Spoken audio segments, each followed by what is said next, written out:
Hoje falarei sobre as origens dos mitos do vampirismo. With digital grace, bronze and bright, AI lure of it down, a captivating sight.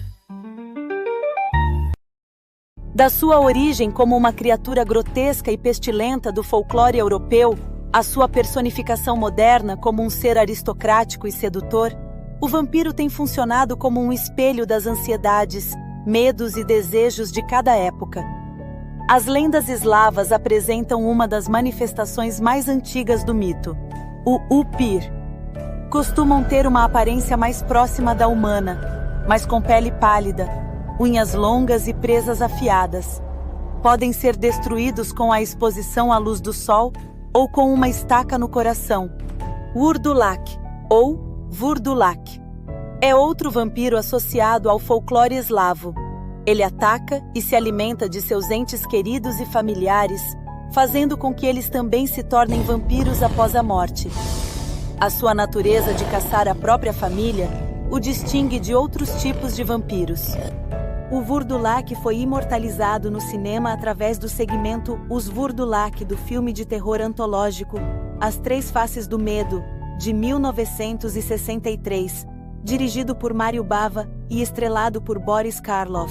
A história aterrorizante de uma família que é lentamente transformada em vampiros por seu patriarca se tornou um clássico do gênero. No folclore romeno, o Strigoi é um espírito reanimado e vampiresco que retorna do túmulo para atormentar, sendo também associado a demônios e bruxas vivas. O Strigoi tem a capacidade de se transformar em animais, como corujas, morcegos e lobos, e de se tornar invisível para sugar a vitalidade de suas vítimas. A partir do século XIX, o vampiro abandonou o campo e o cemitério, migrando para os salões da aristocracia e os círculos intelectuais. A literatura transformou a criatura grotesca do folclore em um ser complexo, glamouroso e perigosamente sedutor. O poema narrativo Lenore, de 1773, do romântico alemão Gottfried August Bürger, foi um dos primeiros a popularizar o tema. No entanto, a transição mais significativa ocorreu com o conto O Vampiro, de 1819, de John William Polidori. Esta obra introduziu a figura do vampiro aristocrático e amoral, Lord Ruthven, que podia circular livremente entre a alta sociedade para corromper e drenar suas vítimas. A criação de Polidori rompeu com a imagem do cadáver putrefato do folclore e introduziu o vampiro como uma figura de poder e sedução. Outras contribuições cruciais vieram de autores como James Malcolm Rymer, cuja obra em folhetins Varney, O Vampiro, 1845 a 1847, estabeleceu a característica dos longos e afiados caninos que perfuravam o pescoço das vítimas. Em 1872, Joseph Sheridan Le Fanu introduziu a vampira lésbica Carmilla, uma obra revolucionária que explorava a sexualidade de uma forma que precedia Drácula e que seria uma influência duradoura no arquétipo. Apesar da existência de obras anteriores, o romance Drácula, de 1897, de Bram Stoker, é sem dúvida o ponto de virada. A obra cristalizou o mito e estabeleceu de uma vez por todas o protótipo para o vampiro na cultura ocidental.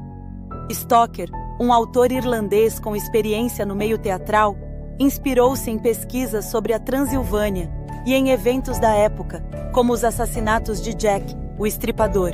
A construção do Conde Drácula de Stoker foi uma síntese de 3 arquétipos: o vampiro folclórico, com sua origem rural e supersticiosa; o nobre perverso, inspirado no Lord Ruthven de Polidori; e a mulher fatal, personificada pelas vampiras de seu castelo. Mais do que uma simples história de terror, o romance é uma exploração das tensões da era vitoriana. Ele aborda os avanços tecnológicos e científicos, refletidos no uso de diários, cartas e telegramas na narrativa, e manifesta o medo do estrangeiro, da sexualidade desenfreada e do colapso das convenções sociais. O vampiro aristocrático e maligno de Stoker personificava o medo do outro, que invadia a pureza e a ordem da sociedade britânica.